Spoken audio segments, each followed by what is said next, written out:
Olá pessoal, tudo bem?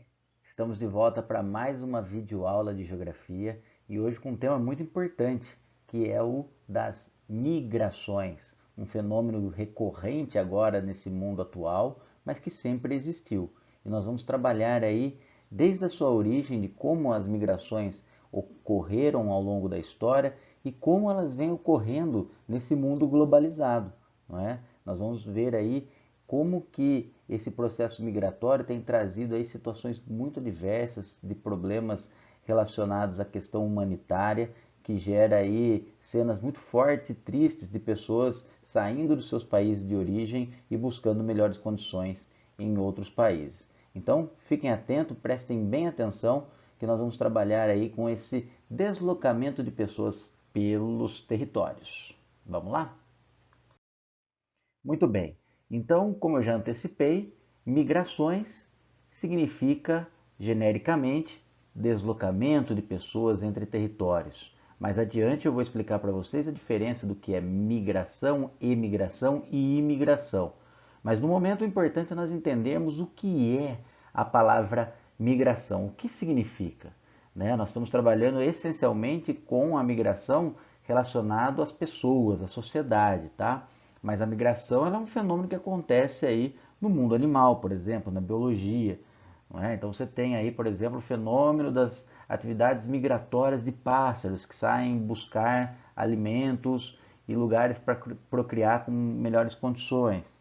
Né? Então, assim, isso é natural, faz parte dos seres vivos. Né?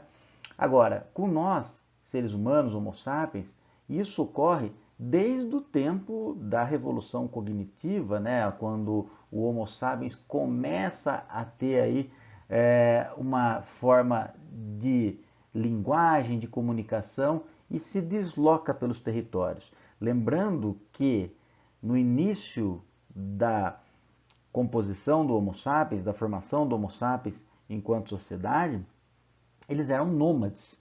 O que, que significa ser nômades? Eles estavam constantemente mudando de lugar em busca de alimentos, né, de lugares para se proteger, como cavernas. Então não havia um espaço fixo como nós conhecemos hoje. Né? Então sempre havia necessidade de deslocamento para buscar alimento e moradia, no caso proteção, para ficar protegido, certo? Então, o deslocamento de pessoas entre territórios é uma coisa muito antiga, né? Que vem antes mesmo da formação de sociedade. Né? Então aqui nós temos a ilustração do homem das cavernas aqui, do desenho, né? E representa essa figura do nômade, sempre procurando novos lugares em busca de proteção e alimento. Perfeito? Nômades, quando a gente fala nessa palavra, a gente pensa em figuras que vão se deslocando e não tem lugares fixos. E no mundo globalizado como hoje, nós imaginamos que as pessoas já estão territorializadas, já têm o seu lugar de origem, elas estão fixas no território.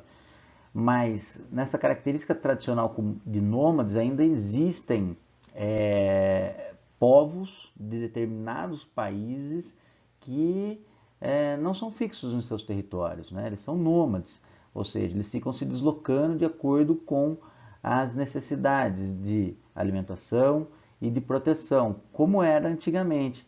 Nossa, mas existe hoje ainda nesse mundo globalizado?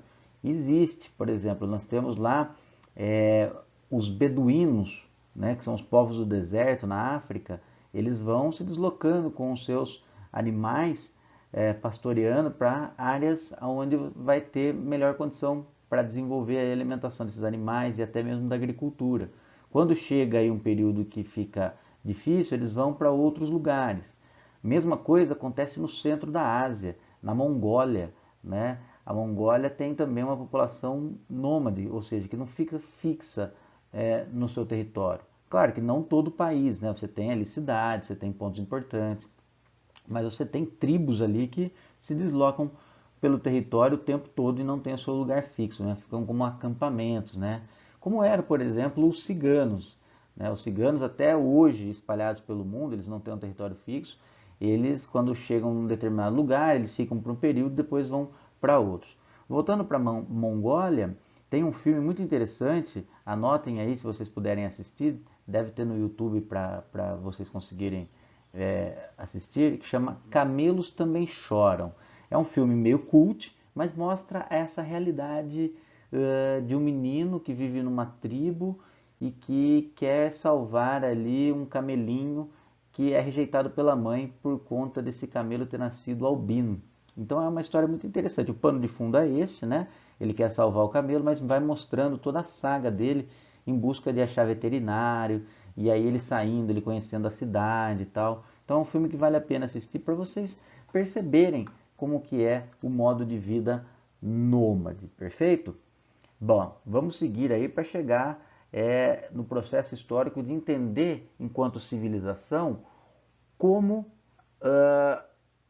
ocorre esse deslocamento de pessoas pelo território o tempo todo. Vamos lá? Bom, na história, como eu já havia dito para vocês, desde lá dos homens da caverna, existe esse fluxo de pessoas pelos territórios. E também, o que houve ao longo da história? Você tem registros bíblicos de povos que vão se deslocando por necessidades. No caso, por exemplo, nas escrituras sagradas dos judeus, você tem a história do êxodo hebreu, né? Os judeus que derivam do povo hebreu, né? E esse episódio bíblico revela o quê? Que os judeus que eram então escravizados pelos egípcios, eles conseguiram fugir do Egito e ir até onde hoje é o território de Israel, que eles chamavam de Canaã, sob a liderança então de Moisés. Isso aqui é um escrito bíblico, é para aqueles que acreditam e têm a fé nessa concepção de religião judaica cristã, tá? Mas é um episódio, como diz aqui, bíblico, que representa um êxodo. O que é um êxodo? Uma fuga em massa, né? De um determinado lugar onde esse povo ele era escravizado, e eles conseguiram a libertação indo para um outro lugar, atravessando o deserto. Perfeito? Então isso é um retrato que mostra aí o processo de migração, ou seja, de deslocamento de pessoas pelos territórios. Existem vários exemplos na história. Começamos ali com os homens das cavernas, agora mostrando esse episódio bíblico aí do êxodo dos hebreus barra judeus, e aí nós vamos observando outros exemplos ao longo da história. Bom, mas quais são os fatores que levam as pessoas a saírem dos seus países de origem e migrarem para outros, não é? Porque, de modo geral, quando você nasce num determinado lugar, você vai, de acordo com as circunstâncias, se afeiçoando a ele, criando sua identidade, conhecendo as pessoas, se identificando com a paisagem. E o que leva essas pessoas a, de repente, falar, meu, aqui não dá mais, eu não quero mais ficar aqui. Ou então falar assim, eu posso buscar melhorar minha condição de vida em outro lugar. Para isso existem dois fenômenos, que é o de atração e o de repulsão. De modo geral, as pessoas saem dos seus lugares de origem mais pela repulsão, mas dá para associar as duas coisas, tá? Geralmente a repulsão também faz com que essa pessoa escolha um outro lugar por atração, tá? Agora, a atração, ela é pura e simplesmente por oportunidades de estudo ou de trabalho, tá? Então, de repente eu quero fazer um intercâmbio. De repente eu consegui uma proposta de trabalho em um outro país no qual eu vou ganhar mais. Então, isso é atração. Não há nenhum fenômeno de repulsão. Assim, olha, não está legal aqui, eu preciso sair desse lugar. Eu simplesmente sou atraído por uma melhor condição de vida, né? Ou por uma melhor oportunidade. Então, isso é atração. Agora, a grande maioria das vezes, o que leva as pessoas a saírem dos seus lugares de origem é o fenômeno da repulsão. É algo que impede que aquela pessoa fique no seu lugar de origem. Isso pode ser, por exemplo, ocasionado por catástrofes naturais, terremotos, erupções vulcânicas, tsunamis, não é? Grandes incêndios, tempestades, né? Grande quantidade de chuvas que geram alagamentos, enchentes, catástrofes naturais. Outro fenômeno, e esse sim bastante comum, é o dos conflitos, são as guerras, que geram perseguições políticas e religiosas e que podem e levam à fome e o desemprego, tá? Então são coisas que estão articuladas, estão associadas, tudo bem? Então daqui para frente nós vamos perceber que boa parte de tudo que nós formos conversarmos de exemplos relacionados ao deslocamento de pessoas pelos territórios está relacionada a esse movimento de repulsão. Vamos ver uma ilustração? Olha só, aqui eu tenho um movimento de atração, intercâmbio. Olha, eu consegui fazer um intercâmbio no Canadá, ali eu vou aprender a falar inglês ou francês, eu vou conseguir ter contato com uma nova cultura, um novo país, um novo tipo de clima. Eu fui em busca de novas oportunidades para enriquecer a minha forma de vida. Ou então, por trabalho, business. De repente eu consigo um trabalho em outro país que seja mais promissor do que no lugar que eu estou. Então, isso aqui é atração. Como eu falei para vocês, a atração ela é um fenômeno de menor escala, né, que leva as pessoas a saírem de seus lugares de origem, mas isso acontece muito. O que leva mesmo as pessoas a saírem é o da repulsão, que nós também temos aqui uma ilustração. Aqui, ó, uma série de imagens de repulsão, né? Como é que você vai viver num lugar desse? Então, leva as pessoas a saírem, né? Isso aqui é por uma catástrofe, uma enchente. Aqui, por uma guerra, nessa segunda ilustração. Aqui são pessoas atravessando o mar, geralmente o mar Mediterrâneo, que liga ali o norte da África até o sul da Europa. Aqui, filas de pessoas se deslocando em busca de migrar por uma melhor condição de vida, fugindo da guerra, geralmente ali do Oriente Médio, da Síria, né, do Líbano, buscando ali melhores condições em outros países. Geralmente vão buscar na Europa, né, nos países da Europa Ocidental, ali, Inglaterra, França, Alemanha. Porém, a gente sabe das dificuldades dessas pessoas entrarem ali. Não é simplesmente vou sair do meu país de origem e já vou entrar no outro. Mas isso a gente fala daqui a pouco, tá bom? Então aqui nós temos algumas imagens, algumas ilustrações aí do que se refere ao processo de deslocamento de pessoas por repulsão, né? Que é a migração aí internacional de pessoas. Bom, quando você tem esse processo por repulsão, você gera geralmente os refugiados. E os refugiados, prestem bem atenção, o conceito de refugiado é diferente do conceito de migrante, tá? O refugiado, ele é por natureza e por essência um migrante, porque ele se desloca do seu país de origem e vai para outro, ponto. Porém, o refugiado, ele está numa condição muito delicada porque ele está fugindo de uma condição ruim. E aí, de acordo com o Acnur, que é o Alto Comissariado das Nações Unidas para os Refugiados, a palavra refugiado, a definição de refugiado, é a de pessoas que estão fora do seu país de origem devido à perseguição relacionadas a questões de raça, religião, nacionalidade, pertencimento a um determinado grupo social ou opinião política, como também a grave e generalizada violação de direitos humanos e conflitos armados. Então, de modo geral, quem foge de guerra, quem foge de conflitos, quem foge de perseguições políticas, religiosas, acaba sendo considerado um refugiado. E aí ele vai ter um status diferente quando ele chega num outro determinado país. Ele, por exemplo, ele pode ficar num campo de refugiados, né, até que a situação dele seja regularizada e ele possa seguir e ficar nesse país ou migrar para outro país.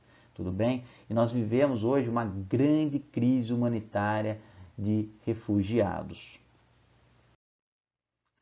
Para vocês terem noção dessa crise da qual eu estou falando, hoje, também de acordo com dados da Acnur, 68,5 milhões de pessoas foram forçadas a deixar as suas casas em todo o mundo por conta de conflitos. Então, nós temos aí 68,5 milhões de refugiados. Só para vocês terem noção que o número de refugiados cresceu mais de 50% nos últimos 10 anos, ou seja, isso tem aumentado, potencializado. E possivelmente, além dos conflitos, associado ainda a essa questão da pandemia, é provável que muito mais pessoas procurem se refugiar em outros países por conta do agravamento de crises políticas e econômicas potencializadas aí pela pandemia do Covid, tá? Então, esse número de refugiados que cresceu nos últimos 10 anos são de 25,4 milhões em todo o mundo. E aí, o que mais chama atenção e o que mais comove, o que mais entristece, é que mais de metade desses refugiados são crianças, né? Que estão aí tendo que poderiam estar na escola, que poderiam estar vivendo ali o que deve ser a infância, eles são obrigados a marcharem, são obrigados a correrem risco, são obrigados a viverem sozinhos, órfãos, em busca de melhores condições de vida. São obrigados, né? Porque é um processo de repulsão. Como boa parte desses refugiados vem de conflitos, mais da metade deles, 57%, vem de 3 países. A Síria, que passa por uma guerra já há mais de 10 anos, o Afeganistão, que foi invadido pelos Estados Unidos e está em constante conflito, e o Sudão do Sul, que ainda está sendo reconhecido como país, é uma fragmentação do Sudão, que é o maior país territorial da África, mas que por conta de conflitos étnicos, de disputas de poderes, eles estão dividindo. O Sudão do Sul ainda não está, não é reconhecido ainda como país, mas já tem ali toda uma relação de um outro grupo político dominando o sul do país. E aí você tem, através desses conflitos, a formação de refugiados, tá? Por outro lado, os 3 países que mais acolhem refugiados são a Turquia, o Paquistão e Uganda. Ah, mas esses países não são ricos, esses países, exceto a Turquia, que tem uma melhor condição que o Paquistão e a Uganda, mas isso está relacionado ao quê? À posição geográfica. Então, por exemplo, a Turquia é a porta do Oriente para o Ocidente e vice-versa, não é? Então, assim, todo povo que sai do Oriente Médio em busca de melhores condições, via territorial, passam pela Turquia. Tá? Da mesma forma, o Paquistão é vizinho do Afeganistão. Então, muitos afegãos passam para o Paquistão. E Uganda também está próximo geograficamente ali do Sudão do Sul. Então é por isso. E também tem um outro detalhe. Por quê? Porque os países mais desenvolvidos, aqui na América, por exemplo, os Estados Unidos e o Canadá, ou, por exemplo, na Europa, os países da Europa Ocidental, como França, mesmo Espanha e Portugal, que são portas de entrada, Grécia, Alemanha, Inglaterra, enfim, Holanda, eles, evidentemente, que vão dificultar a entrada desses refugiados para que não haja, por exemplo, um aumento populacional significativo. Então é um debate muito complexo que faz com que crie também situações muito delicadas, como, por exemplo, a xenofobia, o preconceito, a não aceitação do diferente, não é? Por quê? Porque são povos de outras culturas que vão ter contato com culturas distintas das deles, né? Então isso é um problema muito, muito sério que ocorre, principalmente na Europa. Aqui nós temos um infográfico que mostra os refugiados pelo mundo ao longo da história, tá? Então aqui nós temos os israelitas, lembra lá daquele exemplo bíblico que eu dei? Que saíram do Egito e foram para Canaã, que é Israel, né? Então isso foi lá atrás, 700 a.C. Depois, o outro fenômeno de migração muito forte foi as guerras mundiais na Europa e na Ásia, né? Que foi de 14 a 18 a Primeira Guerra Mundial e de 39 a 45, de 1939 a 1945 a Segunda Guerra Mundial, levou a milhares e milhões de refugiados, inclusive muitos vieram para o Brasil, né? Fugindo da guerra. Nós temos aí exemplos de italianos que vieram para cá, alemães. Nós tivemos também, em 1948, com a criação do Estado de Israel, muitos palestinos, né, que ficaram sem Estado e tiveram que fugir dos seus fugir para outros territórios. A Guerra dos Balcãs, na década de 90, que nós tivemos, por exemplo, a fragmentação da Iugoslávia em 6 novos territórios ao longo da década de 90 e de 2000, então a Iugoslávia se fragmentou em Croácia, em Sérvia, em Montenegro, em Bósnia e Herzegovina, e na década de 90 nós tivemos um genocídio por parte dos sérvios em relação aos bósnios, né? E aí isso gerou também um fluxo de migração muito intenso ali naquela região dos Balcãs, no leste europeu, tá?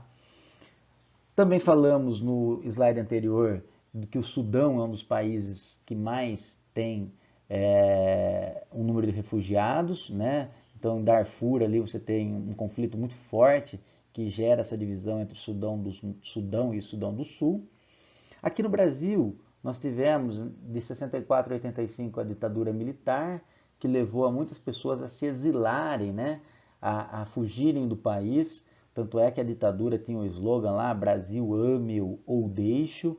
Isso significa que era assim, ó, se você não está contente, saia daqui, senão nós vamos te prender, te torturar e te matar. Essa era a tônica da ditadura militar que durou aí praticamente mais de 20 anos no nosso país. E muitas pessoas saíram por conta própria, muitas pessoas tiveram que fugir clandestinamente e muitas pessoas foram exiladas pela ditadura. Falaram, ó, vocês têm que sair daqui, tá? Então, uma página infeliz da nossa história, como diria a música de Chico Buarque de Holanda. E agora, atualmente, de 2011 até agora, nós temos a guerra civil na Síria, né, que já provocou aí mais de 200 mil mortes e 4 milhões de refugiados. Só para vocês terem noção, a cidade de Campinas, mais ou menos, tem 1 milhão de habitantes. É como se 4 Campinas tivessem saído ali de um território e migrado para outro. Então, esses são os refugiados. Tudo bem? São aqui alguns exemplos. Lógico, existem outros exemplos, mas só para ilustrar e facilitar para vocês entenderem que isso acontece em boa parte do mundo. Bom, lá no início eu estava dizendo para vocês que o conceito de migração ele é um conceito genérico. Por que genérico? Porque ele vai dizer sobre o deslocamento de pessoas por um determinado território. Mas dentro desse conceito genérico nós podemos determinar o que é imigração e o que é emigração. E é muito simples, não precisa confundir. Apesar de parecer muito confuso, não é. Imigração é o fluxo de entrada de pessoas de outros países em um determinado país. Então, por exemplo, nós tivemos no final do século XIX, início do século XX, um intenso fluxo de entrada de italianos no Brasil.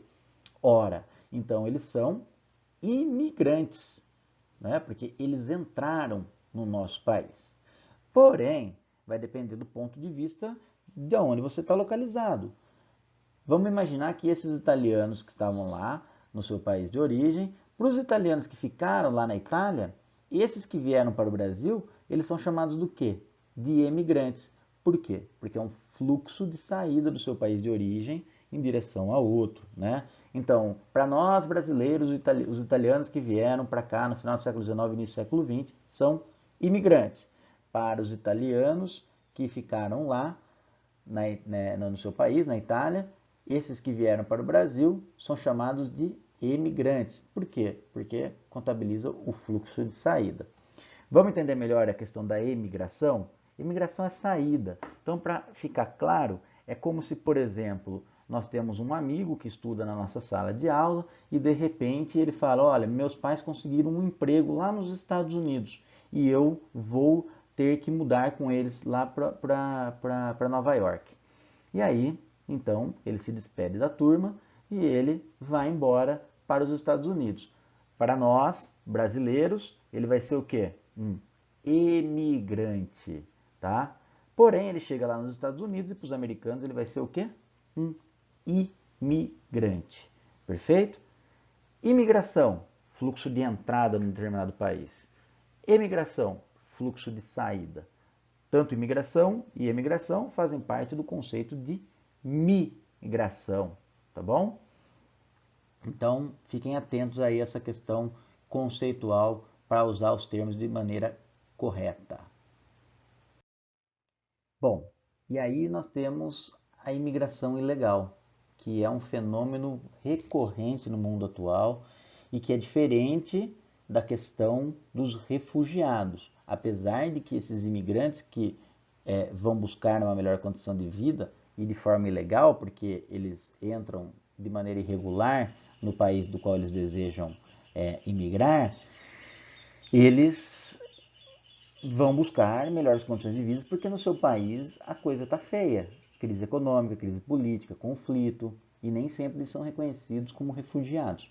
Tá? Nós vamos dar alguns exemplos e mostrar os países que mais recebem aí o número de imigrantes ilegais, certo? Bom, o que é uma imigração ilegal, então? Para a gente entender esse conceito. É a migração de pessoas para um país e essas pessoas entram no país e não estão de acordo com as leis de imigração. E aí eles não têm a permanência oficializada, legalizada, de residência contínua. E aí eles não vão ter direito legal de viver naquele país. Eles são, então, considerados imigrantes ilegais. Eles estão de forma ilegal naquele país. Se a polícia pegar, parar, ele vai ser detido e vai possivelmente ser deportado daquele país de origem, vai ser expulso, tá? Então, a imigração legal, ela acaba ocorrendo, de modo geral, na ideia de que pessoas que estão vivendo em países mais pobres querem ascender financeiramente, buscando melhores condições de vida através de empregos, e vão aos países mais ricos. De modo geral, é isso, tá?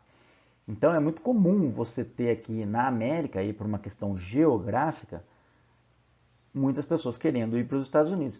Aí se pergunta assim, mas professor, por que, por exemplo, um hondurenho ou um guatemalteco lá da Guatemala não vai para a França? Porque a França está distante geograficamente. A França, ela recebe muitos imigrantes ilegais vindo do norte da África, que está mais próximo geograficamente. Então, de modo geral, os países da América Central e da América do Sul, as pessoas que vão tentar uma vida melhor vão buscar nos Estados Unidos e no Canadá. Mas o Canadá está bem ao norte, então é mais difícil de chegar no Canadá. Então eles tentam atravessar o México ali para chegar no sonho americano, né? Na tentativa ali de buscar uma melhor condição de vida, de ganhar em dólar. E essas pessoas vão dispostas a trabalhar em tudo, né? Serem a trabalhos manuais como jardinagem, babá, garçom, né? E que vão ganhar muito mais. Às vezes, não é às vezes, acho que é bem comum, inclusive, pessoas que são formadas, têm título acadêmico, têm formação universitária e que vão trabalhar de forma nesses trabalhos braçais, que não é demérito, né? Mas que não precisa, de modo geral, de uma formação acadêmica, essas pessoas vão se sujeitar para tentar ganhar mais, ganhar em dólar e tentar que, de repente, ter um padrão de vida melhor lá e também melhorar o padrão de vida da família que ficou aqui, tá? Então isso é muito, muito comum. E aí, esse processo de imigração leva ao quê? Aos países que chamam a atenção por terem melhores condições econômicas a criarem barreiras. E aí, isso nós chamamos dos muros do capitalismo. Porque, de modo geral, quando a gente pensa em muro, a gente lembra de regimes totalitários. Né? O Muro de Berlim, que foi o grande muro do século XX, né? Que separou a Alemanha Oriental e a Alemanha Ocidental. E ele cai em 89 e é o grande símbolo de liberdade. Mas nós não podemos nos esquecer também que existem os muros do capitalismo e eles estão espalhados pelo mundo, não é? Evidentemente que o muro mais famoso é o dos Estados Unidos e o do México. Por quê? Porque com a eleição do presidente Trump em 2016, ele, como promessa de campanha, disse o seguinte: olha, os Estados Unidos têm um grande problema que é a imigração ilegal. E nós não queríamos essas pessoas aqui porque elas roubam o emprego dos americanos. E claro, um discurso completamente xenofóbico, né? E aí o Trump ele fala assim, olha, nós vamos construir um muro em toda a fronteira E quem vai pagar por esse muro é o México, né? E, só que ele não consulta o México, né? E o México, evidentemente, um país pobre em desenvolvimento, não tem esse recurso para construir um muro que é de interesse dos Estados Unidos e não do México, né? Então, são os absurdos que acontecem aí nessa questão política de escala global. Só para vocês terem noção, se for de fato construir um muro na fronteira entre México e Estados Unidos, ele daria 3.100 quilômetros, né? Passando por montanhas, rios, desertos, cidades. E atualmente, hoje, nós temos cerca de 1.000 quilômetros já construídos entre muros e cercas, né? E que constantemente são violados, assim, são ultrapassados por pessoas que vão buscar uma melhor condição de vida, tá? E aí, essas pessoas, muitas vezes, são cooptadas pelos coiotes, que são aqueles traficantes de pessoas que vão tentar passar de um lugar para o outro, né? Passar da fronteira do México para os Estados Unidos. E as pessoas que buscam uma vida melhor vão tentar aí, através de pagamento para esses coiotes, atravessar a fronteira, mas nem sempre elas conseguem, né? Porque elas são presas e deportadas e aí voltam para os seus países de origem e acabam ali perdendo dinheiro investido, e muitas acabam morrendo afogadas, atravessando os rios, acabam morrendo de sede, atravessando o deserto, né? Quando vai pelo mar, ali pelo Golfo do México ou pelas ilhas caribenhas, também há um risco de naufrágio desses barcos. Então, é muito, muito perigoso todo esse processo, né? E o México é a porta de entrada, então por isso que o Trump quer fazer ali esse muro, né? Mas de maneira absurda. Para vocês terem noção, o preço desse muro ficaria em torno de 10 bilhões de dólares. É muito, muito elevado, tá? Muro não é uma novidade. Nós temos aí o aumento significativo dos muros para evitar o processo de imigração ilegal, mas nós temos na história muros, né, que são famosíssimos, como é o caso da Muralha da China. A Muralha da China, por exemplo, que teve o início da sua construção há 220 anos antes de Cristo, ela tem 6.200 quilômetros, mas ela não foi construída para evitar que um imigrante ilegal não pudesse entrar no território chinês. Era um outro contexto, era um contexto de guerra. Então ela é mais uma fortificação do que propriamente um muro para impedir imigrantes de entrarem num país. Porque essas pessoas que tentam entrar nos Estados Unidos, elas não estão em busca de guerrear, elas estão em busca de melhores condições de vida, não é? Nós temos, por exemplo, na Idade Média também, as cidades medievais, elas eram formadas por muros, né? Elas eram protegidas por muros, mas é a mesma perspectiva, para evitar que invasores ocupassem e acabassem ali saqueando, roubando toda a alimentação os alimentos dessas cidades, tá? Então eram outros contextos também. E aí a gente fala assim, beleza, eu tenho como exemplo aí o muro dos Estados Unidos com o México, eu já ouvi falar, o jornal falou bastante, né? Aqui Tijuana, que é uma cidade importante do norte do México, onde tem muitas indústrias maquiladoras, né? Que são aquelas indústrias que recebem as peças dos Estados Unidos e eles montam porque tem mão de obra muito mais barata, depois esse produto volta para os Estados Unidos. Aqui nós temos San Diego na Califórnia. Então, são lugares que representam aí toda a questão de tentativas de pessoas que vão buscar uma vida melhor para um país. Então, não vão em busca de guerra. Mas não existe só esse muro entre México e Estados Unidos. Existem outros muros espalhados, né, pelo mundo. Então, no período da Guerra Fria, que terminou em mais ou menos em 1989 e 1991, nós tivemos a queda do Muro de Berlim em 89, nós tínhamos cerca aí de mais ou menos uns 30 muros espalhados pelo mundo. Depois da queda do Muro de Berlim, esse número aumentou. Atualmente nós temos 65 muros espalhados pelo mundo, né? Então é bastante coisa.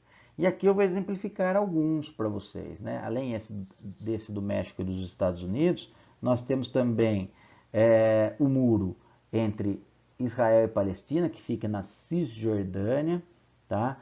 Esse muro está sendo construído pelos israelenses com o pretexto de que evitaria a entrada de palestinos radicais que promoveriam ataques terroristas, mas é uma clara separação entre judeus e árabes num território conflituoso que é ali aquela região de Jerusalém, que é uma terra santa, sagrada para judeus, cristãos e árabes. Tá?